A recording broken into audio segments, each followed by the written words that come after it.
The newsday continues here on One News Now. I'm Pauline Verzosa. The preliminary conference on Apollo Kibuloy's cases has begun. These are for Kibuloy's child and sexual abuse cases filed at the Quezon City Court.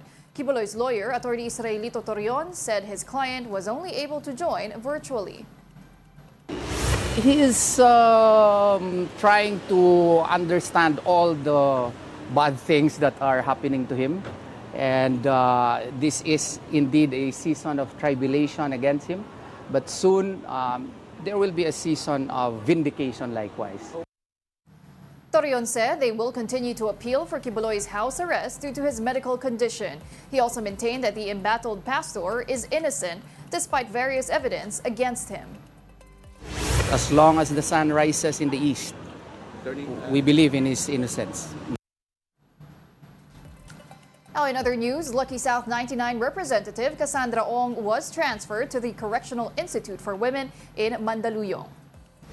Ong was previously cited in contempt in Congress for supposedly lying about her educational background. The Bureau of Corrections said Ong is currently in a separate detention facility since she is currently not facing any charges.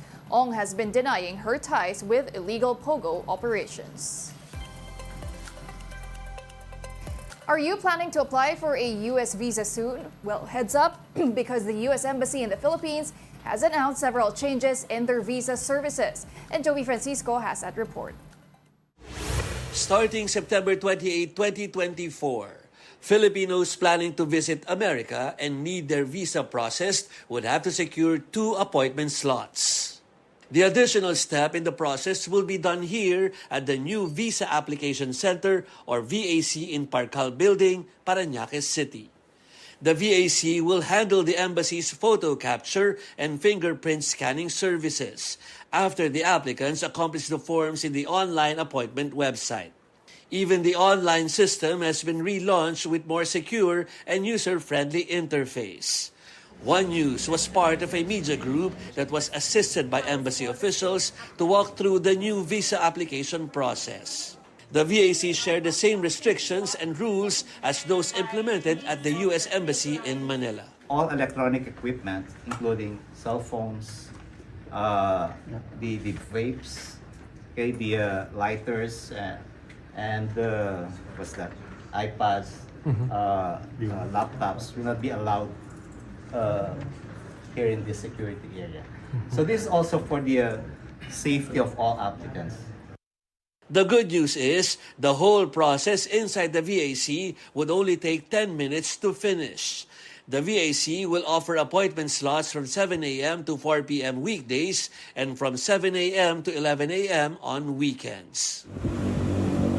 The other step that applicants will have to book online is the interview schedule at the U.S. Embassy along Roas Boulevard. This is where embassy officials inspect all the submissions and where applicants answer questions about their planned trip to America. Many applicants dread this part of the process, but officials told reporters that the approval rate for non-immigrant visas at this embassy is about 80% and is much higher for immigrant visas. Do's and don'ts for customers, be honest, be prepared. The U.S. Embassy in Manila is considered the busiest consular branch in the region, processing more than 200,000 non-immigrant visas just last year, breaching the pre-pandemic figure of 200,000. Hence the need to improve the system. This is one way that will make our consular operations a little bit more efficient, and we have the intent that because of more efficiencies, we'll be able to just further meet ever-growing consular demand here in the Philippines. Despite the change in the visa process, the U.S. Embassy also announced that there will be no change in the cost of the visa application. Joey Francisco, we are One News. We still have more stories after this break. Keep it here on One News.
Welcome back. You're still watching One News Now. I'm Pauline Verzosa.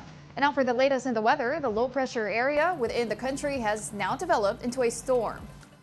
Tropical Depression Julian was last spotted some 525 kilometers east of Itbayat, Batanes.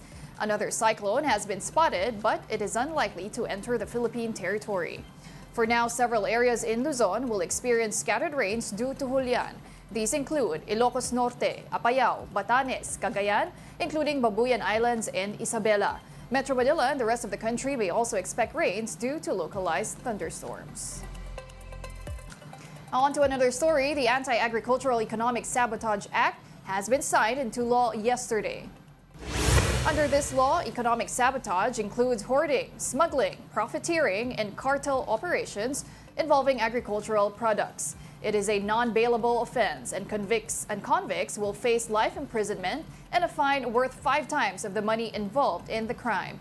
President Bongbong Marcos emphasized that agricultural economic sabotage is not just a threat to our economy, but also to our national security.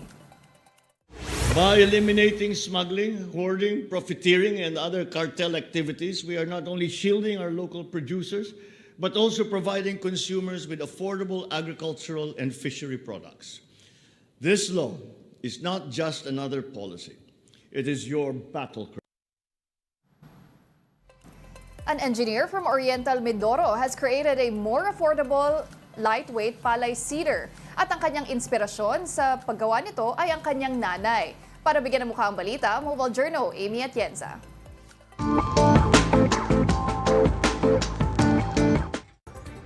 Bilang isang agrikultural na bansa, mahalaga ang magkaroon ng mabisang paraan ng pagtatanim. Kaya ang isang engineer mula Oriental Mindoro, palatak palay cedar ang hatid sa Filipino farmers.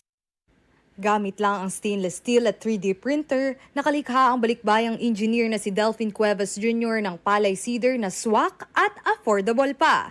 2018 sinimula ni Delphine ang kanyang konsepto at ang naging inspirasyon niya sa palatak palay cedar ang nanay niyang mahilig magsaka. She has a cornfield and kung nagbabakasyon ako dito ay it's only like 2 weeks, 3 weeks. So hindi ko nakikita yung bukid. Yung pag-uwi ko dito, yung inalalagaan ko siya, yung corn, yung aking cedar na yun, wala na palang corn, puro palay na. No. Gusto niya raw mapadali ang trabaho ng ating mga magsasaka, kaya sa halagang 50,400 pesos, nagawa niya ang improved palatak palay cedar. 17 kilos lang ang bigat ng aparato, kaya madaling hatak-hatakin. Nasa 40 kilos ng binhi ang nailalagay rito kada session, kaya hindi raw aksaya. Nag-uubos tayo ng binhi, napakarami. So sana maraming makagamit pa ng ibang binhi, kaya lang sinasabog na nila doon. Isipin mo, 50 kilos, gagamit sila ng 120 kilos, 160 kilos. Sa kasalukuyan, nakagawa na ng 65 units ng palatak palay cedar sina Delphine.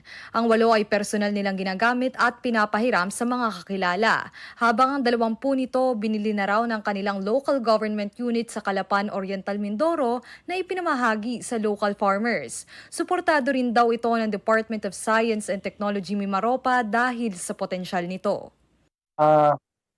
Unang-una, pag tinignan natin kasi yung equipment na o yung technology na ginawa ni Engineer Cuevas, yung bang paggamit mo ng fossil fuel sa farming, talagang drastically may eliminate yon. Kasi nga, zero carbon emission siya. Kumbaga, pwedeng animal-driven, o o kaya manual tao ang maghihina. So, Tulad ni Delphine, huwag natin sayangin ang ating kaalaman upang makagawa ng pagbabagong makatutulong sa ating kapwa. Mobile Journal, Amy Atienza po, hatid ang muka ng balita. And those are the top stories of the hour this Friday. I'm Pauline Verzosa. We are One News.